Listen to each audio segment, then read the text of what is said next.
বর্তমান পৃথিবী দাঁড়িয়ে আছে এক ভয়াবহ মোড়ে। যুদ্ধের আগুন ছড়িয়ে পড়ছে এক দেশ থেকে আরেক দেশে, আর মাথার উপর ঝুলছে পারমাণবিক বিপর্যয়ের ছায়া। একদিকে চলছে ইউক্রেন রাশিয়ার যুদ্ধ, অন্যদিকে ইসরায়েল ও ফিলিস্তিনের। ইউক্রেন ও রাশিয়ার যুদ্ধ চলছে টানা তৃতীয় বছরের মতো। লাখো মানুষ হয়েছে বাস্তুচ্যুত, হাজার হাজার শিশু হারিয়েছে আশ্রয় ও ভবিষ্যৎ। পাশাপাশি মধ্যপ্রাচ্য, ফিলিস্তিন ও ইসরায়েলের সংঘর্ষে প্রতিদিন প্রাণ হারাচ্ছে অসংখ্য মানুষ। এই মুহূর্তে বিশ্বে অন্তত ৩৫টিরও বেশি দেশে চলছে সক্রিয় যুদ্ধ।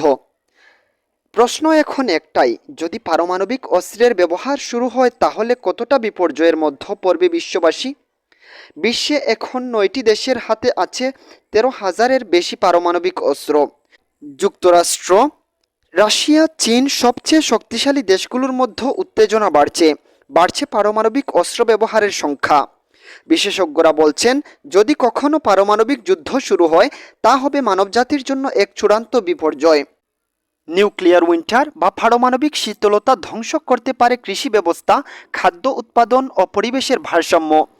যুদ্ধ শুধু রণক্ষেত্রে সীমাবদ্ধ নয়, এর ছায়া পড়ে স্কুলে, ঘরে, হাসপাতালেও। মানবাধিকার লঙ্ঘন, অর্থনৈতিক সংকট ও মানসিক স্বাস্থ্য বিপর্যয় এসবই যুদ্ধের ফল।